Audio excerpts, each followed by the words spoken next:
ವಯನಾಡ್ ದುರಂತದಂತೆ ಕರ್ನಾಟಕಕ್ಕೂ ಕಾದಿದೆಯಾ ಗಂಡಾಂತರ. ಕೊಡಗಿನ ಬೆಟ್ಟಗಳು ಕುಸಿಯುತ್ತಾ, ಚಿಕ್ಕಮಗಳೂರಿನ ಶಿಖರಗಳು ಜಾರುತ್ತಾ, ನಮ್ಮ ರಾಜ್ಯದ ಭೂಕುಸಿತದ ಹಾಟ್ಸ್ಪಾಟ್ಗಳು ಯಾವುವು ಗೊತ್ತಾ? ಹವಾಮಾನ ಇಲಾಖೆ ನೀಡಿದ ಆ ಒಂದು ಭಯಾನಕ ಎಚ್ಚರಿಕೆ ಏನು? ಇದೇ ಹೊತ್ತಿನ ಸ್ಪೆಷಲ್ ಎಪಿಸೋಡ್.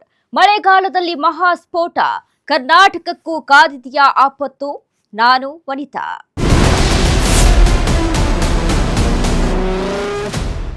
ವಯನಾಡ್ನಲ್ಲಿ ಆದ ಭಯಾನಕ ಭೂಕುಸಿತ ಇಡೀ ದೇಶವನ್ನೇ ಬೆಚ್ಚಿ ಬೀಳಿಸಿದೆ. ಪಕ್ಕದ ರಾಜ್ಯ ಕೇರಳದಲ್ಲೂ ನಡೆದ ಆ ಮಹಾ ದುರಂತ ಈಗ ಕರ್ನಾಟಕದ ಬಾಗಿಲಿಗೂ ಬಂದು ನಿಲ್ಲಲಿದೆ. ಆ ಒಂದು ಎಚ್ಚರಿಕೆ ಈಗ ಕರಾವಳಿ ಮತ್ತು ಮಲೆನಾಡಿನ ಜನರ ನಿದ್ದೆಗೆಡಿಸಿದೆ. ಹವಾಮಾನ ಇಲಾಖೆ ನೀಡಿರುವ ಎಚ್ಚರಿಕೆಯ ಗಂಟೆ ಹಿಂದಿರುವ ಸತ್ಯವೇನು? ನಮ್ಮ ಕೊಡಗು, ಚಿಕ್ಕಮಗಳೂರು, ಉತ್ತರ ಕನ್ನಡದ ಬೆಟ್ಟಗಳು ಕರಗಿ ಹೋಗುವ ಭೀತಿ ಇದೀಗ ಎದುರಾಗಿದೆ. ರಾಜ್ಯದ ಕರಾವಳಿ ಮತ್ತು ಮಲೆನಾಡು ಭಾಗದಲ್ಲಿ ವರುಣನ ಅಬ್ಬರ ಜೋರಾಗಿದೆ. ಹವಾಮಾನ ಇಲಾಖೆ ನೀಡಿರೋ ಆ ಎಚ್ಚರಿಕೆ ಗಂಟೆ ಏನು? ಯಾವೆಲ್ಲ ಜಿಲ್ಲೆಗಳು ಮತ್ತು ತಾಲೂಕುಗಳಿಗೆ ಆಪತ್ತು ಕಾದಿದೆ? ಆ ಬಗ್ಗೆ ನೋಡೋಣ ಈ ಕಂಪ್ಲೀಟ್ ಎಪಿಸೋಡ್ನಲ್ಲಿ. ವಯನಾಡ್ ದುರಂತದಂತೆ ಕರ್ನಾಟಕಕ್ಕೂ ಕಾದಿದೆಯಾ ಗಂಡಾಂತರ. ಕೊಡಗಿನ ಬೆಟ್ಟಗಳು ಕುಸಿಯುತ್ತಾ, ಚಿಕ್ಕಮಗಳೂರಿನ ಶಿಖರಗಳು ಜಾರುತ್ತಾ, ನಮ್ಮ ರಾಜ್ಯದ ಭೂಕುಸಿತದ ಹಾಟ್ಸ್ಪಾಟ್ಗಳು ಯಾವುವು ಗೊತ್ತಾ? ಹವಾಮಾನ ಇಲಾಖೆ ನೀಡಿದ ಆ ಒಂದು ಭಯಾನಕ ಎಚ್ಚರಿಕೆ ಏನು? ಹೌದು, ದೇವಲೋಕದ ಜಾಗ ಎಂದೇ ಕರೆಸಿಕೊಂಡಿರೋ ಕೇರಳ ಇಂದು ಮಹಾ ಮಳೆಗೆ ಬೆಚ್ಚಿ ಬಿದ್ದಿದೆ. ಪ್ರಕೃತಿ ಮಾತೆ ಮುನಿಸಿಕೊಂಡರೆ ಏನಾಗಬಹುದು ಅನ್ನುವುದಕ್ಕೆ ಕೇರಳಕ್ಕೂ ಗೊತ್ತಿದೆ ಮತ್ತು ನಮ್ಮ ಕರ್ನಾಟಕಕ್ಕೂ ಗೊತ್ತಿದೆ. ಕೇರಳ ಮತ್ತು ನಮ್ಮ ಕರ್ನಾಟಕ ಹಲವು ಸಲ ಈ ಮಹಾ ಮಳೆಗೆ ತತ್ತರಿಸಿ ಹೋಗಿವೆ. ಹಸಿರನ್ನೇ ಹೊದ್ದುಕೊಂಡಿದ್ದ ಹಳ್ಳಿಗಳು ಕ್ಷಣಾರ್ಧದಲ್ಲಿ ಮಣ್ಣಿನ ಸಮಾಧಿ ಆದ ಅನುಭವವನ್ನ ನಾವು ಇನ್ನೂ ಮರೆತಿಲ್ಲ. 2018ರಲ್ಲಿ ಕೊಡಗು ಸೇರಿದಂತೆ ನಮ್ಮ ರಾಜ್ಯದಲ್ಲಿ ಆದ ವರುಣಾರ್ಭಟಕ್ಕೆ ಸಾವು ನೋವುಗಳನ್ನು ಅನುಭವಿಸಿದ್ದೇವೆ. ಪ್ರಕೃತಿಯ ಭೀಕರ ಗರ್ಜನೆ ಇಂದು ಮರೆತಿಲ್ಲ. ಕೇರಳದ ಭೂಕುಸಿತ ನೋಡಿದ್ರೆ ನಮ್ಮ ರಾಜ್ಯದ ಅದೆಷ್ಟೋ ಜಿಲ್ಲೆಗಳಿಗೆ ನಿದ್ದೆ ಬರುತ್ತಿಲ್ಲ. ಈಗಾಗಲೇ ಕೊಡಗಿನ ಜನರಿಗೆ ನೆಮ್ಮದಿಯ ನಿದ್ದೆ ಬರುತ್ತಿಲ್ಲ. ಕಣ್ಣು ಮುಚ್ಚಿದ್ರೆ ಸಾಕು, ಎದೆ ಜುಮ್ ಅಂತಿದೆ. 2018ರ ಆಗಸ್ಟ್ ತಿಂಗಳಿನಲ್ಲಿ ಕೊಡಗನ್ನ ನಡುಗಿಸಿದ್ದ ಆ ಜಲಪ್ರಳಯ, ಆ ಭೀಕರ ಭೂಕುಸಿತ, ಕಣ್ಣೆದುರೇ ಕೊಚ್ಚಿ ಹೋದ ಹಳ್ಳಿಗಳು, ಸಜೀವ ಸಮಾಧಿಯಾದ ಜೀವಗಳು, ಅಬ್ಬಾ ಆ ಕರಾಳ ಇತಿಹಾಸ ಮತ್ತೆ ಮರುಕಳಿಸುತ್ತಾ ಅನ್ನೋ ಭಯ ಕಾಡ್ತಿದೆ. 2018 ಆಗಸ್ಟ್ ತಿಂಗಳ ಆ ಕರಾಳ ದಿನಗಳು ಕೊಡಗಿನ ಇತಿಹಾಸದಲ್ಲೇ ಕಾಣದ ಮಹಾಮಳೆಗೆ ಇಡೀ ಜಿಲ್ಲೆ ತತ್ತರಿಸಿ ಹೋಗಿತ್ತು. ಜೋಡುಪಾಲ, ಮುಕ್ಕುಡ್ಲು, ಕಾಲೂರು, ಮಾದಾಪುರ ಹೀಗೆ ಸಾಲು ಸಾಲು ಹಳ್ಳಿಗಳು ಭೂಪಟದಿಂದಲೇ ನಾಪತ್ತೆಯಾಗಿದ್ದವು. ಕೋಟ್ಯಾಂತರ ರೂಪಾಯಿ ಮೌಲ್ಯದ ಕಾಫಿ ತೋಟಗಳು ಜಲ ಸಮಾಧಿಯಾಗಿದ್ದವು. ಬೆಟ್ಟಗಳು ಮಂಜಿನಂತೆ ಕರಗಿ ಹೋಗಿದ್ದವು. ಮಣ್ಣಿನ ರಾಶಿಗಳು ಜೀವಗಳನ್ನ ನುಂಗಿ ನೀರು ಕುಡಿದಿದ್ದವು. ಅಂದು ನೂರಾರು ಕುಟುಂಬಗಳು ಮನೆ ಕಳೆದುಕೊಂಡು ಬೀದಿಗೆ ಬಂದಿದ್ದರು.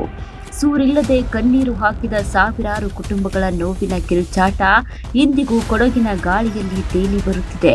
ಅಂದು ಪ್ರಕೃತಿ ತೋರಿದ ಆ ರೌದ್ರ ನರ್ತನ ಇಡೀ ರಾಜ್ಯವನ್ನೇ ಬೆಚ್ಚಿ ಬೀಳಿಸುತ್ತಿತ್ತು. ಅಂದು ತಾಯಿ ಕಾವೇರಿ ಶಾಂತಳಾಗಲು ದಿನಗಳೇ ಬೇಕಾಗಿದ್ದವು. ನಮ್ಮ ಕಣ್ಣೆದುರೇ ಎಲ್ಲವೂ ಕೊಚ್ಚಿ ಹೋಗಿತ್ತು. ಬದುಕುಳಿದವರು ಕಣ್ಣೀರಿಟ್ಟಿದ್ದರು. ಮನೆಗಳಲ್ಲಿದ್ದ ಜಾಗದಲ್ಲಿ ಇಂದು ಕೇವಲ ಕೆಸರು ಮಾತ್ರ ಉಳಿದಿದೆ. ಮನೆ ಆಸ್ತಿಗಳನ್ನ ಕಳೆದುಕೊಂಡವರ ನೋವು ಅವತ್ತು ಮುಗಿಲು ಮುಟ್ಟಿತು. ಈಗ ಮತ್ತೆ ಆ ಭಯಾನಕ ದುರಂತ ಮರುಕಳಿಸುವ ಭೀತಿ ಎದುರಾಗಿದೆ. ಯಾಕೆ ಅನ್ನೋದನ್ನ ಹೇಳ್ತೀವಿ ನೋಡಿ. ನಮ್ಮ ನೆರೆಯ ಕೇರಳ ವಯನಾಡಿನಲ್ಲಿ ಸಂಭವಿಸಿದ ಆ ಕರಾಳ ಭೂಕುಸಿತದ ಭೀಕರ ದೃಶ್ಯಗಳು ಕಣ್ಣ ಮುಂದೆ ಇವೆ. ನೂರಾರು ಜೀವಗಳು ಮಣ್ಣಿನ ಸಮಾಧಿಯಾಗಿ ಆ ದುರಂತ ಇಡೀ ದೇಶವನ್ನೇ ಬೆಚ್ಚಿ ಬೀಳಿಸಿದೆ. ಆದರೆ ಆ ದುರಂತ ಕೇವಲ ವಯನಾಡಿಗೆ ಮಾತ್ರ ಸೀಮಿತವೇ? ಖಂಡಿತ ಇಲ್ಲ. ಈಗ ಕರ್ನಾಟಕದ ಹೆಮ್ಮೆಯ ಪಶ್ಚಿಮ ಘಟ್ಟಗಳ ಮೇಲೂ ಕರಾಳ ಭೂಕುಸಿತದ ತೂಗುಗತ್ತಿ ನೇತಾಡುತ್ತಿದೆ. ಹವಾಮಾನ ಇಲಾಖೆ ನೀಡಿರುವ ಆ ಒಂದು ಎಚ್ಚರಿಕೆ ಈಗ ಕರಾವಳಿ ಮತ್ತು ಮಲೆನಾಡಿಗರ ನಿದ್ದೆಗೆಡಿಸಿದೆ. ಜುಲೈ 7ರಿಂದ 11ರವರೆಗೆ ಕರ್ನಾಟಕದ ಘಟ್ಟ ಪ್ರದೇಶಗಳಲ್ಲಿ ಭೀಕರ ಭೂಕುಸಿತ ಸಂಭವಿಸಬಹುದು ಎಂದು ಹವಾಮಾನ ಇಲಾಖೆ ರೆಡ್ ಅಲರ್ಟ್ ಘೋಷಿಸಿದೆ. ಪ್ರಕೃತಿ ಮಾತೆ ಮುನಿಸಿಕೊಂಡಿದ್ದಾಳ ಅಥವಾ ನಾವು ಮಾಡುತ್ತಿರುವ ತಪ್ಪಿಗೆ ಶಿಕ್ಷೆ ನೀಡಲು ಸಜ್ಜಾಗುತ್ತಿದ್ದಾಳ ಅನ್ನೋ ಪ್ರಶ್ನೆಗಳನ್ನ ನಾವೇ ಹಾಕಿಕೊಂಡಿದ್ದೇವೆ. ಹೌದು, ಸದ್ಯ ಕರ್ನಾಟಕದ ಬರೋಬ್ಬರಿ 7 ಜಿಲ್ಲೆಗಳು ಅಪಾಯದ ದವಡಿಯಲ್ಲಿವೆ. ಕೊಡಗು, ಚಿಕ್ಕಮಗಳೂರು, ಶಿವಮೊಗ್ಗ, ಹಾಸನ, ದಕ್ಷಿಣ ಕನ್ನಡ, ಉಡುಪಿ ಮತ್ತು ಉತ್ತರ ಕನ್ನಡ ಜಿಲ್ಲೆಗಳ ಜನರಲ್ಲಿ ಈಗ ಆತಂಕ ಮನೆ ಮಾಡಿದೆ. ಈ ಪೈಕಿ ಅತಿ ಹೆಚ್ಚು ಸೂಕ್ಷ್ಮ ಹಾಗೂ ಅಪಾಯದ ಅಂಚಿನಲ್ಲಿರುವುದು ಉತ್ತರ ಕನ್ನಡ ಜಿಲ್ಲೆ. ಉತ್ತರ ಕನ್ನಡ ಜಿಲ್ಲೆಯ 34% ಭೂಪ್ರದೇಶ ಸಂಪೂರ್ಣವಾಗಿ ಸಡಿಲಗೊಂಡಿದೆ. ಅಂದ್ರೆ ಇಲ್ಲಿನ ಮಣ್ಣಿಗೆ ಈಗ ನೀರನ್ನ ಹಿಡಿದಿಟ್ಟುಕೊಳ್ಳುವ ಶಕ್ತಿ ಇಲ್ಲದಂತಾಗಿದೆ. ಸಣ್ಣ ಮಳೆಯಾದ್ರೂ ಸಾಕು, ಇಡೀ ಗುಡ್ಡವೇ ಕುಸಿದು ಹೆದ್ದಾರಿಯ ಮೇಲೆ ಬೀಳುವ ಸ್ಥಿತಿ ಇದೆ. ಮಲೆನಾಡು ಮತ್ತು ಕರಾವಳಿಯ ಸಂಪರ್ಕ ಕೊಂಡಿಗಳೇ ಕಡಿದು ಹೋಗುವ ಭೀತಿ ಎದುರಾಗಿದೆ. ಕಣ್ಣಿಗೆ ಹಸಿರಾಗಿ ಕಾಣುವ ಈ ಸುಂದರ ಬೆಟ್ಟಗಳ ಒಳಗೆ ಈಗ ಮೃತ್ಯು ಅಡಗಿ ಕುಳಿತಿದೆ. ಹೌದು, ನಮ್ಮ ರಾಜ್ಯದಲ್ಲಿ ಈಗ ಕೆಲವು ಭಾಗಗಳಲ್ಲಿ ಮಳೆ ಆಗುತ್ತಿದೆ, ಇನ್ನು ಕೆಲವು ಭಾಗಗಳಲ್ಲಿ ಮಳೆಯೇ ಇಲ್ಲದಂತಿದೆ. ಒಂದು ದಿನ ಮಳೆ, ಮತ್ತೊಂದು ದಿನ ಮೋಡ, ಇನ್ನೊಂದು ದಿನ ಬಿಸಿಲು, ಹೀಗೆ ರಾಜ್ಯದಲ್ಲಿ ಹವಾಮಾನ ಬದಲಾಗುತ್ತಲೇ ಇದೆ. ಇನ್ನು ಸಿಲಿಕಾನ್ ಸಿಟಿ ಯಾವ ಟೈಮ್ನಲ್ಲಿ ಹೇಗಿರುತ್ತೋ ಗೊತ್ತಾಗುತ್ತಿಲ್ಲ. ಬೆಂಗಳೂರಿನಲ್ಲಿ ಆಗಾಗ ಮಳೆ ಬಂದು ಜನರಿಗೆ ಸಂಕಷ್ಟ ತಂದೊಡ್ಡುತ್ತಿರುತ್ತೆ. ಕಚೇರಿಗೆ ತೆರಳುವ ಜನರು, ಶಾಲೆಗೆ ಹೋಗುವ ವಿದ್ಯಾರ್ಥಿಗಳು ಪರದಾಡುತ್ತಿರುತ್ತಾರೆ. ಕಳೆದ 3-4 ದಿನಗಳಿಂದ ರಾಜ್ಯದ ಹಲವು ಜಿಲ್ಲೆಗಳಲ್ಲಿ ಮಳೆರಾಯ ಜನರನ್ನ ಕಂಗೆಡಿಸಿದ್ದಾನೆ. ಹಲವು ಜಿಲ್ಲೆಗಳಲ್ಲಿ ಜನಜೀವನ ಅಸ್ತವ್ಯಸ್ತಗೊಂಡಿದೆ. ಮಳೆಗಾಲ ಬಂತೆಂದ್ರೆ ಸಾಕು, ಹಲವು ಕಡೆ ಜನರ ಜೀವನ ಅಸ್ತವ್ಯಸ್ತಗೊಳ್ಳುತ್ತದೆ. ಕೆಲವು ಕಡೆ ಇದೇ ಮಳೆಯಿಂದ ಭಾರಿ ಪ್ರವಾಹ ಉಂಟಾಗಿ ಸಾವು ನೋವುಗಳು ಸಂಭವಿಸುತ್ತವೆ. ಹೌದು, ಕೇರಳದ ವಯನಾಡಿನಲ್ಲಿ ಪ್ರಕೃತಿ ಸೃಷ್ಟಿಸಿರೋ ಆ ಜಲಸ್ಫೋಟ ಇಡೀ ದೇಶವನ್ನೇ ನಡುಗಿಸಿದೆ. ಈ ಕಣ್ಣೀರು ಬರೀ ಕೇರಳದಷ್ಟೇ ಅಲ್ಲ, ಇದು ಪಶ್ಚಿಮ ಘಟ್ಟದ ಮಡಲಿನಲ್ಲಿರೋ ನಮ್ಮ ಕರ್ನಾಟಕಕ್ಕೂ ಪ್ರಕೃತಿ ನೀಡಿದ ಕೊನೆಯ ಕರೆಗಂಟೆ. ಹೌದು, ಮಲೆನಾಡು ಮತ್ತು ಕರಾವಳಿಯ 7 ಜಿಲ್ಲೆಗಳ ತಲೆಯ ಮೇಲೆ ಈಗ ಭೂಕುಸಿತದ ಕತ್ತಿ ತೂಗಾಡುತ್ತಿದೆ. ವಯನಾಡಿನ ಈ ದುರಂತ ದೂರದ ಬೆಟ್ಟದ ಕಥೆಯಲ್ಲ, ನಾಳೆ ನಮ್ಮ ಮಲೆನಾಡಿನದ್ದೇ ಕಥೆಯಾಗಬಹುದು ಎಂಬ ಭೀತಿ ಈಗ ಶುರುವಾಗಿದೆ. ಹವಾಮಾನ ಇಲಾಖೆ ಹೈ ಅಲರ್ಟ್ ಘೋಷಿಸಿದೆ. ಕೊಡಗು, ಚಿಕ್ಕಮಗಳೂರು, ಶಿವಮೊಗ್ಗ, ಉತ್ತರ ಕನ್ನಡ, ದಕ್ಷಿಣ ಕನ್ನಡ, ಉಡುಪಿ ಹಾಗೂ ಹಾಸನ ಈ 7 ಜಿಲ್ಲೆಗಳು ಈಗ ಅಪಾಯದ ರೆಡ್ ಝೋನ್ನಲ್ಲಿವೆಯಾ? ನೋಡೋಣ ಬನ್ನಿ. ಪ್ರಕೃತಿ ಮುನಿಸಿಗೆ ಕಾರಣ ಯಾರು? ಹೌದು, ವಿಜ್ಞಾನಿಗಳು ಮತ್ತು ಪರಿಸರ ತಜ್ಞರು ನೀಡುತ್ತಿರುವ ಶಾಕಿಂಗ್ ರಿಪೋರ್ಟ್ ಅನ್ನು ನೋಡಿದ್ರೆ ನೀವು ಬೆಚ್ಚಿ ಬೀಳ್ತೀರಾ. 95% ಭೂ ಕುಸಿತಗಳಿಗೆ ನಿಸರ್ಗ ಕಾರಣವಲ್ಲ, ಬದಲಿಗೆ ಮನುಷ್ಯನ ಹಸ್ತಕ್ಷೇಪವೇ ಇದಕ್ಕೆ ಕಾರಣ. ಹಸಿರು ಹೊದ್ದುಕೊಂಡಿದ್ದ ಬೆಟ್ಟಗಳನ್ನ ನಾವೀಗ ಕಾಂಕ್ರೀಟ್ ಕಾಡುಗಳನ್ನಾಗಿ ಮಾಡ್ತಿದ್ದೀವಿ. ಹೋಮ್ ಸ್ಟೇಗಳು, ಐಷಾರಾಮಿ ರೆಸಾರ್ಟ್ಗಳು ಪ್ರವಾಸೋದ್ಯಮದ ಹೆಸರಲ್ಲಿ ಬೆಟ್ಟದ ಹೊಟ್ಟೆಯನ್ನ ಸೀಳುತ್ತಿವೆ. ರಸ್ತೆ ಅಗಲೀಕರಣದ ಹೆಸರಿನಲ್ಲಿ ಅವೈಜ್ಞಾನಿಕವಾಗಿ 90 ಡಿಗ್ರಿ ಕೋನದಲ್ಲಿ ಗುಡ್ಡಗಳನ್ನ ಕತ್ತರಿಸಲಾಗುತ್ತಿದೆ. ಬೆಟ್ಟದ ಬುಡವನ್ನ ಅಗೆದ್ರೆ ತುದಿಯಲ್ಲಿರುವ ಮಣ್ಣು ನಿಲ್ಲುವುದಾದರೂ ಹೇಗೆ? ಮರಗಳನ್ನ ಕಡಿದು ಹಾಕಿದ್ದರಿಂದ ಮಣ್ಣಿನ ಹಿಡಿತ ಸಡಿಲಗೊಂಡಿದೆ.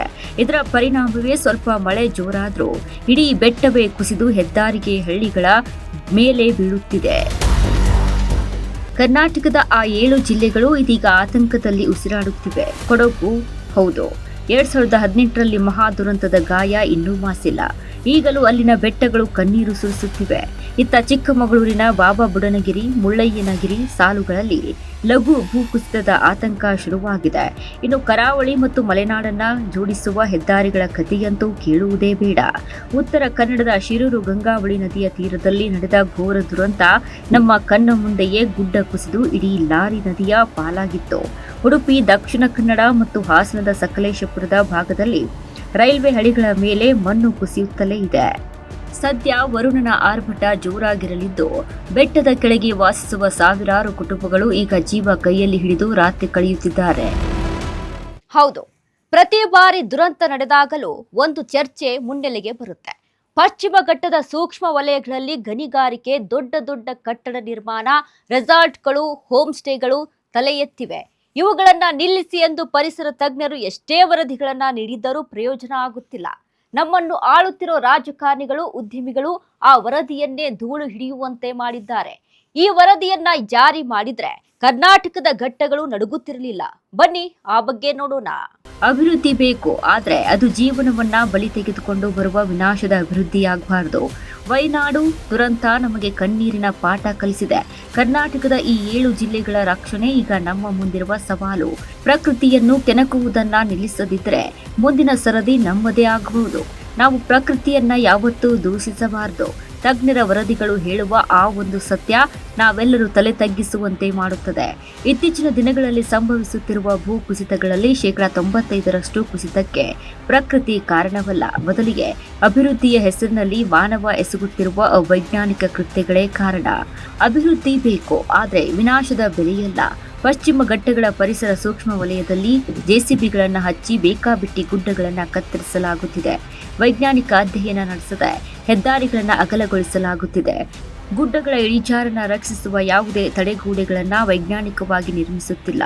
ನೈಸರ್ಗಿಕವಾಗಿ ನೀರು ಹರಿದು ಹೋಗುವ ಹಳ್ಳಕೊಳ್ಳಗಳನ್ನು ಮುಚ್ಚಿ ರೆಸಾರ್ಟ್, ಹೋಮ್ ಸ್ಟೇಗಳನ್ನು ಕಟ್ಟಲಾಗಿದೆ. ಕಾಡನ್ನ ಕಡಿದು ಕಾಂಕ್ರೀಟ್ ನಾಡು ಮಾಡಿದರೆ ಮಣ್ಣು ತನ್ನ ಹಿಡಿತವನ್ನ ಕಳೆದುಕೊಳ್ಳದೆ ಇನ್ನೇನಾಗುತ್ತದೆ?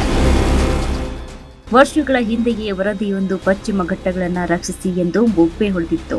ಆದರೆ ಸರ್ಕಾರಗಳು ಮತ್ತು ರಾಜಕಾರಣಿಗಳು ಆ ವರದಿಗಳನ್ನು ಕಸದ ಬುಟ್ಟಿಗೆ ಹಾಕಿದ್ದಾವೆ. ಇಂದು ವಿಜ್ಞಾನಿಗಳು ನೆತ್ತಿ ಒದರಿಸಿಕೊಳ್ಳುತ್ತಿದ್ದಾರೆ. ಘಟ್ಟ ಪ್ರದೇಶಗಳ ಒಳಗೆ ಬೃಹತ್ ಸುರಂಗಗಳನ್ನು ಕೊರೆಯಬೇಡಿ ಎಂದು. ಆದರೂ ಪ್ರವಾಸೋದ್ಯಮದ ಹೆಸರಿನಲ್ಲಿ ವಾಣಿಜ್ಯ ಲಾಭಕ್ಕಾಗಿ ನಾವು ಪ್ರಕೃತಿಯ ಒಡಲಿಗೆ ಕರಗದ ಗಾಯಗಳನ್ನು ಮಾಡುತ್ತಲೇ ಬಂದಿದ್ದೇವೆ. ಈಗ ಅದರ ಪ್ರತಿಫಲವಾಗಿ ಇಡೀ ಗುಡ್ಡಗಳೇ ಜಾರಿ ಜೀವಂತ ಸಮಾಧಿಯಾಗುವ ಭೀತಿ ಎದುರಾಗಿದೆ.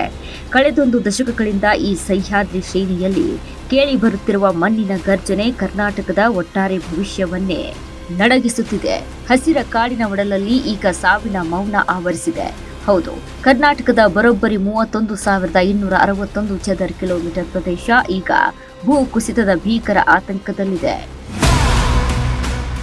ಹೌದು, ಇದು ಕೇವಲ ಅಂಕಿಅಂಶಗಳಲ್ಲ, ನಮ್ಮ ಕಣ್ಣೆದುರೇ ಕರಗಿ ಹೋಗುತ್ತಿರುವ ಕರಾವಳಿ ಮತ್ತು ಮಲೆನಾಡಿನ ಕಟು ಸತ್ಯ. ನಮ್ಮ ರಾಜ್ಯದ ಪ್ರಮುಖ 7 ಜಿಲ್ಲೆಗಳು, 43 ತಾಲೂಕುಗಳು ಮತ್ತು 895 ಗ್ರಾಮ ಪಂಚಾಯಿತಿಗಳು ಸದ್ಯ ಮಣ್ಣು ಕುಸಿತದ ದವಡೆಗೆ ಸಿಲುಕಿವೆ. ಈಗಾಗಲೇ 1351 ಹಳ್ಳಿಗಳ ಜನ ಬೆದರಿ ಬೆದರಿ ಬದುಕುತ್ತಿದ್ದಾರೆ. ಯಾವ ಕ್ಷಣದಲ್ಲಿ ಕಾಲಡಿ ಇಟ್ಟ ಭೂಮಿ ಕುಸಿಯುತ್ತದೆಯೋ, ಯಾವ ಕ್ಷಣದಲ್ಲಿ ಹೆತ್ತ ಒಡಲನ್ನೇ ಮಣ್ಣು ಮುಚ್ಚುತ್ತದೆಯೋ ಎಂಬ ಭೀತಿ ಇಲ್ಲಿನ ಜನರ ಕಣ್ಣುಗಳಲ್ಲಿ ಎದ್ದು ಕಾಣುತ್ತಿದೆ. ಹಾಗಾದ್ರೆ ಈ ದುರಂತ ಇಂದು ನಿನ್ನೆಯದಲ್ಲ. 2006ರಿಂದ ಇದುವರೆಗಿನ ಇತಿಹಾಸವನ್ನ ಒಮ್ಮೆ ತಿರುಗಿ ಹಾಕಿದ್ರೆ ಬೆಚ್ಚಿ ಬೀಳಿಸುವ ಸತ್ಯಗಳು ಹೊರಬರುತ್ತವೆ. ಕಳೆದ 2 ದಶಕಗಳಲ್ಲಿ ಮಲೆನಾಡು ಹಾಗೂ ಕರಾವಳಿ ಜಿಲ್ಲೆಗಳಲ್ಲಿ ಬರೋಬ್ಬರಿ 1495 ಕಡೆ ಸಣ್ಣ ಮತ್ತು ದೊಡ್ಡ ಪ್ರಮಾಣದ ಭೂ ಕುಸಿತಗಳು ಸಂಭವಿಸಿವೆ. ಅಪಾಯ ಕೇವಲ ಉತ್ತರ ಕನ್ನಡಕ್ಕೆ ಮಾತ್ರವಲ್ಲ. ಇತ್ತ ಶಿವಮೊಗ್ಗದ ಆಗುಂಬೆ ಘಾಟ್, ಚಿಕ್ಕಮಗಳೂರಿನ ಮುಳ್ಳಯ್ಯನಗಿರಿ, ಹಾಸನದ ಸಕಲೇಶಪುರ, ಕೊಡಗಿನ ಮಡಿಕೇರಿ ಬೆಟ್ಟಗಳು, ಉಡುಪಿ ಮತ್ತು ದಕ್ಷಿಣ ಕನ್ನಡದ ಪಶ್ಚಿಮ ಘಟ್ಟ ಇವೆಲ್ಲವೂ ಈಗ ಟೈಮ್ ಬಾಂಬ್ ಮೇಲೆ ಕುಳಿತಂತಿವೆ. ಯಾವ ಸಮಯದಲ್ಲಿ ಏನು ಬೇಕಾದರೂ ಆಗಬಹುದು. ಈ ಸ್ಥಳಗಳಲ್ಲಿ ಯಾವಾಗ ಮಣ್ಣು ಕುಸಿಯುತ್ತೋ ಗೊತ್ತಿಲ್ಲ. ಆ ಬಗ್ಗೆ ನೋಡೋಣ ಬನ್ನಿ. ಹೌದು, ಈ ಪ್ರಕೃತಿ ವಿಕೋಪಕ್ಕೆ ಕಾರಣ ಯಾರು? ಕೇವಲ ಮಳೆಯೇ? ಖಂಡಿತ ಇಲ್ಲ. ಅಭಿವೃದ್ಧಿಯ ಹೆಸರಿನಲ್ಲಿ ಪಶ್ಚಿಮ ಘಟ್ಟದ ಒಡಲಿಗೆ ಇಳಿದ ಜೆಸಿಬಿಗಳು, ಅವೈಜ್ಞಾನಿಕ ರಸ್ತೆ ಅಗಲೀಕರಣ, ರೆಸಾರ್ಟ್ಗಳ ಹಾವಳಿ ಮತ್ತು ಕಾಡಿನ ನಾಶವೇ ಈ ಮಹಾ ದುರಂತಕ್ಕೆ ಮುನ್ನುಡಿ ಬರೆದಿದೆ. ಪ್ರಕೃತಿ ತನಗೆ ಮಾಡುತ್ತಿರುವ ಅನ್ಯಾಯಕ್ಕೆ ಈ ರೂಪದಲ್ಲಿ ಮುಯ್ಯಿ ತೀರಿಸಿಕೊಳ್ಳುತ್ತಿದೆ. ಇನ್ನಾದರೂ ನಾವು ಎಚ್ಚೆತ್ತುಕೊಳ್ಳದಿದ್ದರೆ ಮುಂದಿನ ಪೀಳಿಗೆಗೆ ಪಶ್ಚಿಮ ಘಟ್ಟ ಕೇವಲ ನಕ್ಷೆಯ ಪುಟಗಳಲ್ಲಿ ಮಾತ್ರ ಉಳಿಯಬಹುದು. ಸರ್ಕಾರ, ವಿಜ್ಞಾನಿಗಳು ಮತ್ತು ಸಾರ್ವಜನಿಕರು ಒಟ್ಟಾಗಿ ಈ ಸೂಕ್ಷ್ಮ ವಲಯಗಳನ್ನು ರಕ್ಷಿಸಬೇಕಿದೆ. ಇಲ್ಲದಿದ್ದರೆ ಸಹ್ಯಾದ್ರಿಯ ಮಡಿಲು ಹಸಿರ ಸ್ವರ್ಗವಾಗಿ ಉಳಿಯದೆ ಜೀವ ಸಮಾಧಿಯ ಜಾಗವಾಗುವುದರಲ್ಲಿ ಯಾವುದೇ ಸಂಶಯವಿಲ್ಲ. ಮುಂದಿನ ದಿನಗಳು ಅತ್ಯಂತ ಕ್ರಾಂತಿಕಾರಿ ಮತ್ತು ಕಠಿಣವಾಗಿವೆ. ಈಗಾಗಲೇ ಹಲವು ಜಿಲ್ಲೆಗಳಲ್ಲಿ ರೆಡ್ ಅಲರ್ಟ್ ಇರುವುದರಿಂದ ಜಿಲ್ಲಾಡಳಿತಗಳು ಎಚ್ಚೆತ್ತುಕೊಳ್ಳಬೇಕಿದೆ. ಕೇವಲ ನೋಟಿಸ್ ನೀಡುವುದಷ್ಟೇ ಅಲ್ಲ, ಅಪಾಯದ ಮುನ್ಸೂಚನೆ ಇರುವ ಜಾಗಗಳಿಂದ ಜನರನ್ನು ತಕ್ಷಣವೇ ಸ್ಥಳಾಂತರಿಸಬೇಕು. ಪ್ರವಾಸಿಗರಿಗೆ ಘಟ್ಟ ಪ್ರದೇಶಗಳ ಸಂಚಾರವನ್ನು ಸಂಪೂರ್ಣವಾಗಿ ನಿಷೇಧಿಸಬೇಕಿದೆ. ನಿಸರ್ಗ ನಮಗೆ ಮುನ್ಸೂಚನೆ ನೀಡಿದೆ, ನೆಗ್ಲೆಕ್ಟ್ ಮಾಡಿದರೆ ಬೆಲೆ ತೆರಬೇಕಾಗುತ್ತದೆ. ಪ್ರಕೃತಿಯ ವಿಕೋಪಕ್ಕೆ ಬೆಚ್ಚಿ ಬೀಳುತ್ತಿದೆ ಕರಾವಳಿ ಮತ್ತು ಮಲೆನಾಡು. ಕಣ್ಣೆದುರು ಜಾರುತ್ತಿವೆ ಪರ್ವತಗಳು. ಹೌದು, ನಮ್ಮ ನಾಡಿನ ಪಶ್ಚಿಮ ಘಟ್ಟಗಳ ತಪ್ಪಲಿನಲ್ಲಿ ಈಗ ಭೀತಿಯ ನೆರಳು ಆವರಿಸಿದೆ. ಎಲ್ಲಿ ನೋಡಿದರಲ್ಲಿ ಋತುವಿನ ಅಲೆಗಳು ಸೃಷ್ಟಿಯಾಗುತ್ತಿವೆ. ಇಡೀ ರಾಜ್ಯವನ್ನೇ ನಡುಗಿಸುತ್ತಿದೆ. ಈ ಬಾರಿಯ ಜಲಪ್ರಳಯದಲ್ಲಿ 7 ಜಿಲ್ಲೆಗಳು ಅತ್ಯಂತ ಅಪಾಯಕಾರಿ ಪಟ್ಟಿಯಲ್ಲಿವೆ. ಮೊದಲ ಸ್ಥಾನದಲ್ಲಿ ಉತ್ತರ ಕನ್ನಡ ಜಿಲ್ಲೆ. ಇದೇ ಪ್ರಕೃತಿಯ ಮಡಿಲು ಎಂದು ಕರೆಸಿಕೊಂಡಿರುವ ಈ ಹೆಮ್ಮೆಯ ಜಿಲ್ಲೆ ಈಗ ಭೂಕುಸಿತದ ರೆಡ್ ಅಲರ್ಟ್ ಝೋನ್ನಲ್ಲಿದೆ. ಜಿಲ್ಲೆಯ ಕರಾವಳಿ ನಗರಿ ಕಾರವಾರ, ದಟ್ಟ ಅರಣ್ಯದ ಜೋಯಿಡಾ, ಘಟ್ಟದ ಮೇಲಿನ ಯಲ್ಲಾಪುರ, ಧಾರ್ಮಿಕ ಮತ್ತು ಸಾಂಸ್ಕೃತಿಕ ನಗರಿ ಶಿರಸಿ ಹಾಗೂ ಸಮುದ್ರ ತೀರದ ಅಂಕೋಲಾ ತಾಲೂಕುಗಳು. ಈ 5 ತಾಲೂಕುಗಳು ಜವರಾಯನ ಪಟ್ಟಿಯಲ್ಲಿ ಮೊದಲ ಸಾಲಿನಲ್ಲಿ ನಿಂತಿವೆ. ಇಲ್ಲಿನ ಪ್ರತಿ ಗುಡ್ಡದ ಬುಡದಲ್ಲೂ ಆತಂಕ ಮನೆ ಮಾಡಿದೆ. ಯಾವಾಗ ಮಣ್ಣು ಮುನಿಸಿಕೊಳ್ಳುತ್ತದೋ ಎಂಬ ಭೀತಿಯಲ್ಲಿ ಬದುಕುತ್ತಿದ್ದಾರೆ. ಹೌದು, ಆತಂಕದ ಪಟ್ಟಿ ಇಲ್ಲಿಗೆ ಮುಗಿಯುವುದಿಲ್ಲ.